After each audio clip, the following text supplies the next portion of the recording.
শুভ সকাল প্রিয় ছাত্রছাত্রী। নিশ্চয়ই তোমরা সবাই ভালো আছো, সুস্থ আছো, নিরাপদে আছো, বাসায় বসে পড়ালেখা করছো। তোমরা জানো আমি কয়েকটা ক্লাস তোমাদের জ্ঞানমূলক ক্লাস নিচ্ছি। আচ্ছা, জ্ঞানমূলক যে প্রশ্নের উত্তর সেই ক্লাসগুলো আমি শেষ করে পরবর্তীতে আবার অন্য আলোচনায় যাব। তোমাদেরকে আবারও নর্থ আওয়াসিয়া মিশন রেসিডেন্সিয়াল ডিগ্রি কলেজের পক্ষ থেকে অনলাইন ক্লাসে শুভেচ্ছা।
তাহলে কি করবো? আজকে আমরা জ্ঞানমূলক প্রশ্ন নিয়ে আলোচনা করব।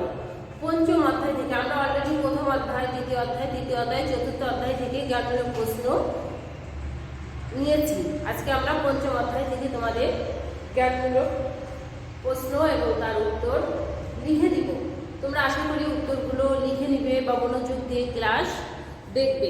তোমরা জানো যে আমাদের পঞ্চম অধ্যায় হচ্ছে কি সমাজকর্মের সাথে জ্ঞান বিজ্ঞানের বিভিন্ন শাখা এবং পেশার সম্পর্ক। তাহলে সমাজকর্মের সাথে জ্ঞান বিজ্ঞানের বিভিন্ন শাখা তোমাদের আগে জানতে হবে। সেই জ্ঞান বিজ্ঞানের বিভিন্ন শাখাগুলো কি কি? তোমরা জানো সমাজবিজ্ঞান, সমাজকর্ম, রাষ্ট্রবিজ্ঞান, পৌরনীতি, অর্থনীতি, জীববিজ্ঞান, জনবিজ্ঞান, তারপরে সাংবাদিকতা, আইন পেশা, চিকিৎসা পেশা, এগুলো সবই হচ্ছে কি সমাজকর্মের সাথে কি এই যে জ্ঞান বিজ্ঞানের শাখার কথা বলছে, সমাজকর্মের সাথে জ্ঞান বিজ্ঞানের বিভিন্ন শাখা, এগুলো হচ্ছে কি শাখা। এবং কিছু কিছু পেশা আছে, পেশাগুলো কি কি? যেরকম আইন পেশা, চিকিৎসা পেশা, সাংবাদিকতা পেশা। এই যে পেশা, এই পেশার সাথে সমাজকর্মের কি সম্পর্ক রয়েছে, এই অধ্যায়টা হচ্ছে তাই। তাহলে এই অধ্যায় থেকে আমরা কি করব? জ্ঞানমূলক প্রশ্ন নিয়ে আলোচনা করব। তাহলে প্রথমে তোমরা দেখো আমাদের সাথে আছে কি সমাজকর্মের সাথে সমাজ বিজ্ঞানের সম্পর্ক আছে। তা আমরা সমাজকর্ম সম্পর্কে কিন্তু অনেক কিছু আমরা জেনেছি। আজকে আমরা কি করব? সমাজ বিজ্ঞান থেকে কিছু আমরা, খালি সমাজ বিজ্ঞান না, যে বিভিন্ন বিজ্ঞানের যে শাখাগুলোর তোমাদের নাম বললাম, সেখান থেকে আমরা কিছু আজকে জ্ঞানমূলক প্রশ্ন নিয়ে আলোচনা করব। তাহলে আমাদের প্রথম প্রশ্ন কি? কত শতকে সমাজ বিজ্ঞানের উদ্ভব হয়েছে? তাহলে আমাদের প্রথম প্রশ্নকে আমি আগে বলছি, প্রশ্নগুলো আমরা কি করব? লিখবো না, আমরা অ্যানসারটা লিখে দিব।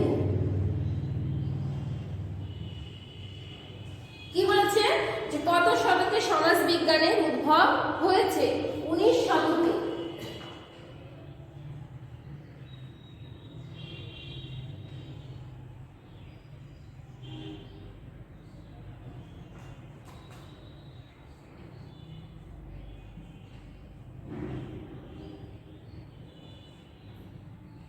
শতকে সমাজ বিজ্ঞানের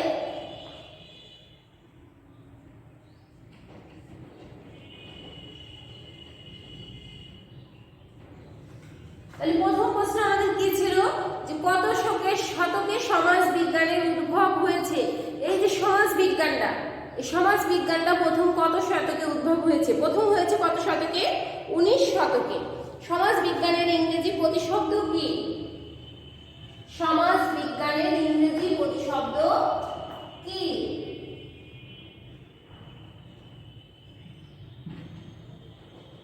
তোমরা লিখবা যে সমাজ বিজ্ঞানের ইংরেজি প্রতিশব্দ হচ্ছে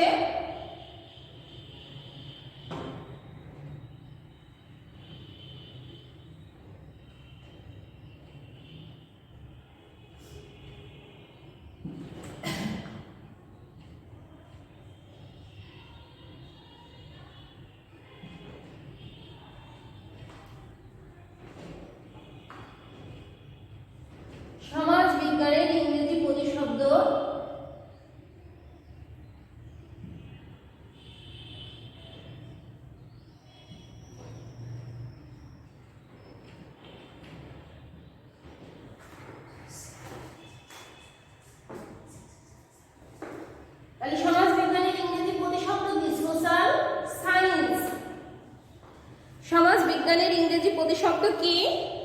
সোশ্যাল সায়েন্স। কে প্রথম সোশ্যালজি শব্দটি ব্যবহার করেন? সোশ্যালজি। এখন বলি যদি সমাজ বিজ্ঞানের ইংরেজি কি? সোশ্যালজি। সমাজকর্মের ইংরেজি কি? Social work. সমাজ কল্যাণের ইংরেজি কি? Social welfare. এই যে দেখো social work, social welfare, sociology, economics মানে অর্থনীতি, এরকম। তাহলে কি বলছে যে কে প্রথম সোশ্যালজি শব্দটি ব্যবহার করেন? সর্বপ্রথম সোশ্যালজি শব্দটি ব্যবহার করেন কে? August coat. সমাজ বিজ্ঞানের জনক অগাস্ট কোট 1839 সালে।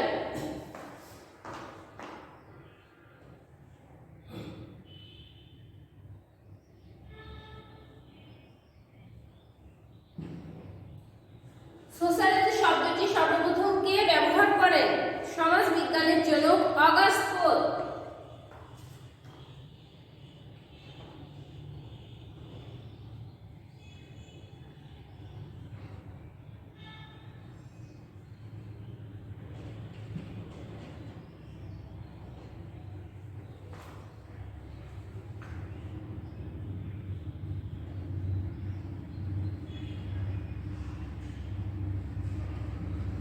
অগাস্ট কোট সর্বপ্রথম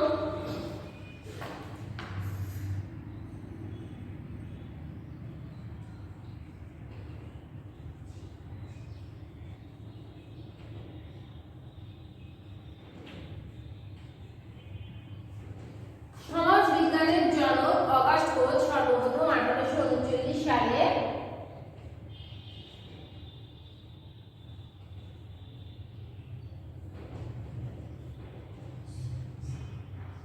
সোশ্যালজি শব্দটি ব্যবহার করেন। তাহলে সোশ্যালজি শব্দটি সর্বপ্রথম কে ব্যবহার করেন?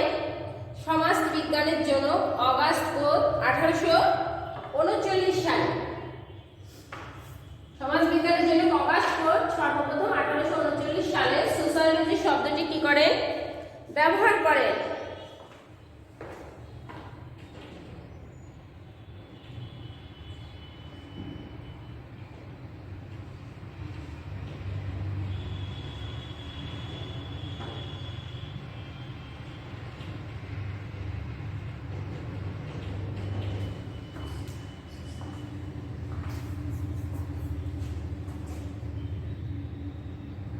তাহলে সমাজ বিজ্ঞানের জনক অগাস্ট কোট সর্বপ্রথম 1839 সালে কি করেন?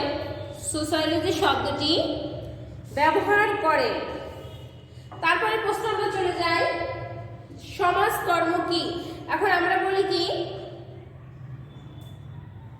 যে সমাজকর্ম কি? সমাজকর্ম একটি সমন্বিত বিজ্ঞান। তোমার যদি প্রশ্ন করা হয় যে সমাজকর্ম কি? সমাজকর্ম হচ্ছে একটি সমন্বিত বিজ্ঞান।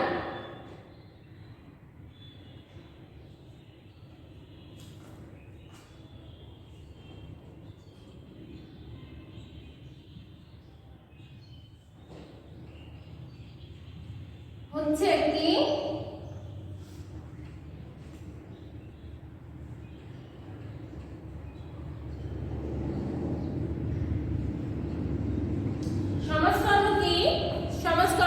একটি সমন্বিত বিজ্ঞান। অ্যানথ্রোপোস শব্দের অর্থ কি? অ্যানথ্রোপোস শব্দের অর্থ কি? অ্যানথ্রোপোস শব্দের অর্থ হচ্ছে মানুষ।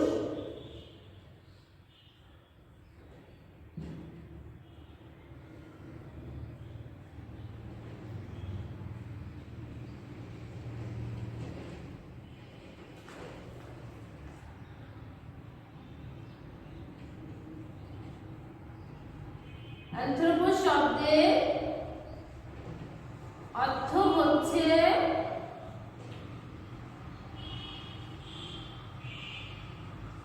মানুষ। তাহলে অ্যানথ্রোপোস শব্দের অর্থ কি? অ্যানথ্রোপোস শব্দের অর্থ হচ্ছে মানুষ। গ্রিক লজিয়া শব্দের অর্থ কি? এই যে লজিয়া, গ্রিক লজিয়া শব্দের অর্থ কি? লজিয়া শব্দের অর্থ হচ্ছে কি? পাঠ।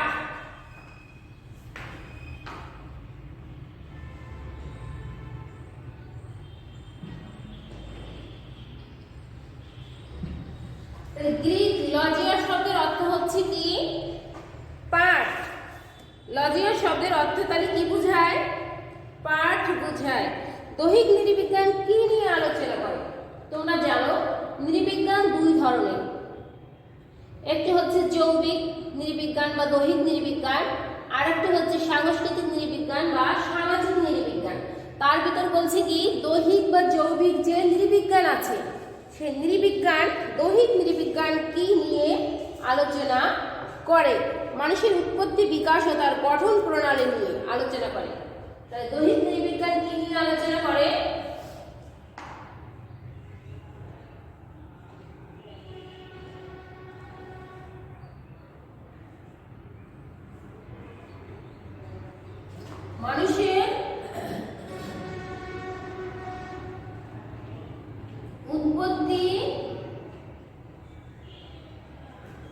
মানুষের উৎপত্তি, বিকাশ এবং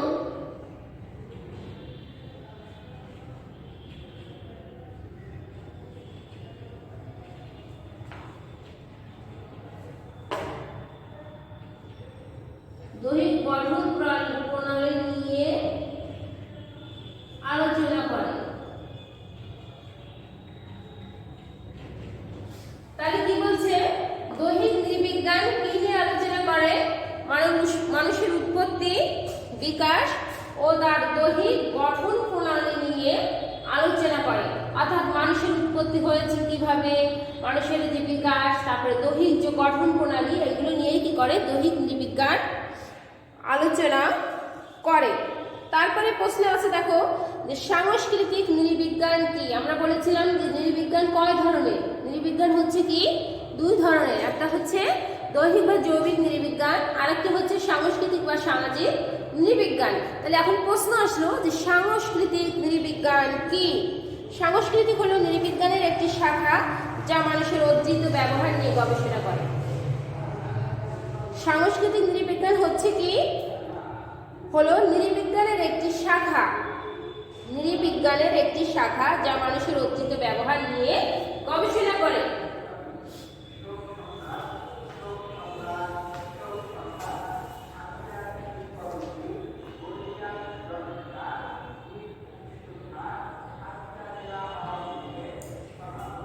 নৃবিজ্ঞানের একটি শাখা যা মানুষের কি করে? অর্জিত ব্যবহার নিয়ে গবেষণা করে।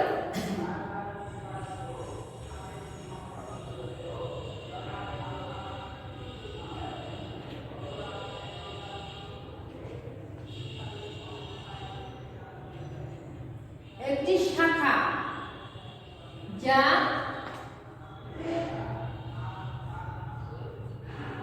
যা মানুষের অর্জিত ব্যবহার নিয়ে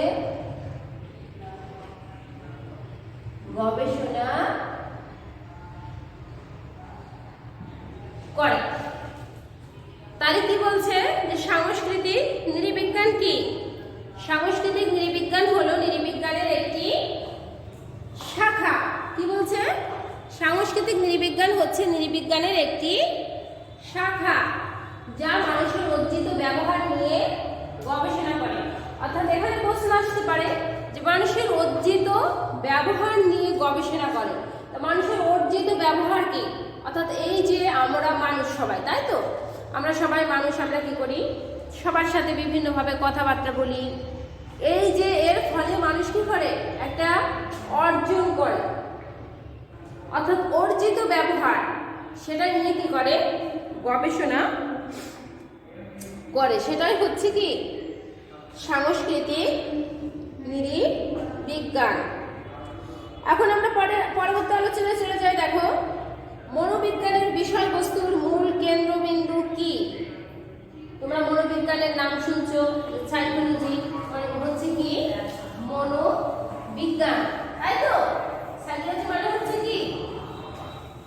মনোবিজ্ঞান, সেটাই বলছে যে মনোবিজ্ঞানের বিষয়বস্তুর মূল কেন্দ্রবিন্দু কি? বিচিত্র এবং বহুমুখী মানব আচরণ।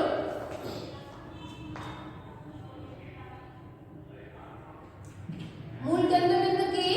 বিচিত্র ও বহুমুখী আচরণ।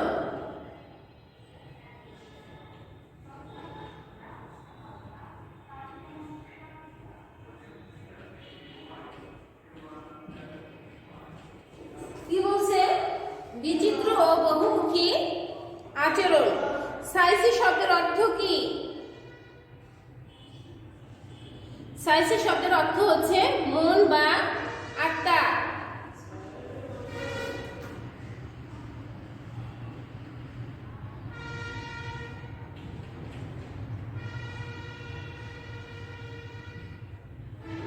সাইসি শব্দের অর্থ হচ্ছে কি?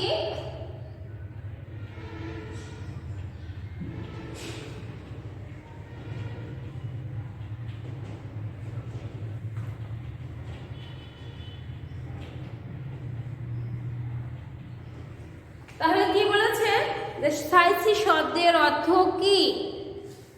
সাইসি শব্দের অর্থ হচ্ছে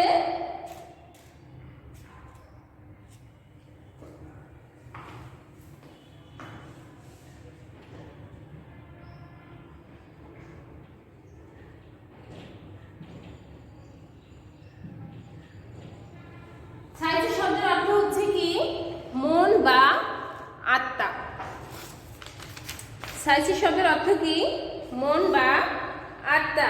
রাষ্ট্রবিজ্ঞানের জনক কে? এখন প্রশ্ন আসলো, রাষ্ট্রবিজ্ঞানের জনক কে?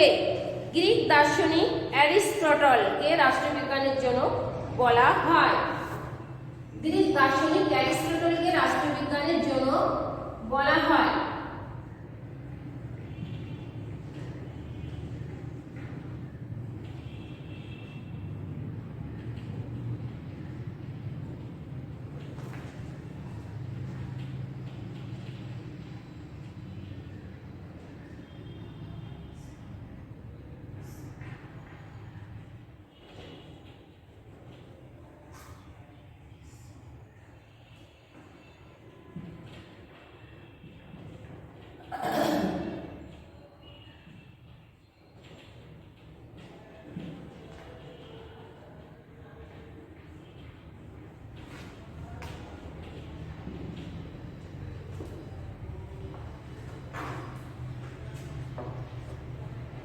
তাহলে গ্রিক দার্শনিক অ্যারিস্টটলকে রাষ্ট্রবিজ্ঞানের জনক বলা হয়।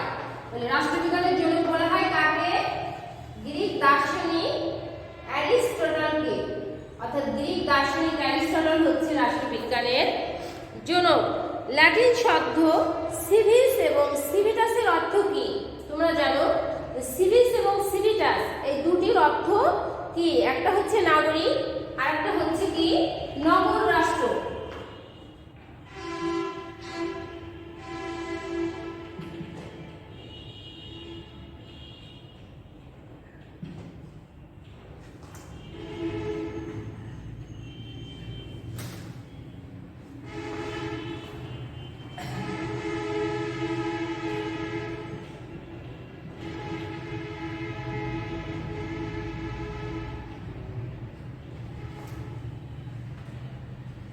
সিভিস এবং সিভিটাসের অর্থ কি?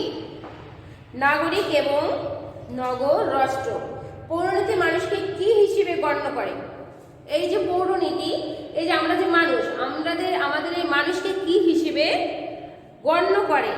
অর্থাৎ মানুষকে রাজনৈতিক জীব হিসেবে গণ্য করে। পৌরনীতি মানুষকে কি হিসেবে গণ্য করে? রাজনৈতিক জীব হিসেবে।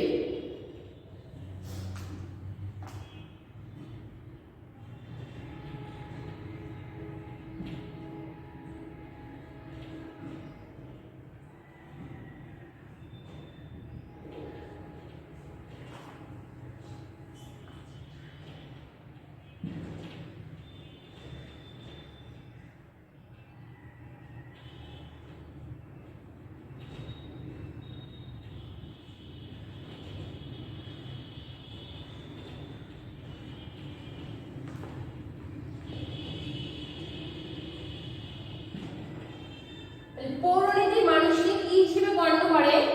পৌরনীতি মানুষকে রাজনৈতিক জীব হিসেবে কি করে? গণ্য করে। তাহলে আমাদের ক্লাস আজ এ পর্যন্তই। তোমরা ভালো থাকো, সুস্থ থাকো, এই কামনা করি।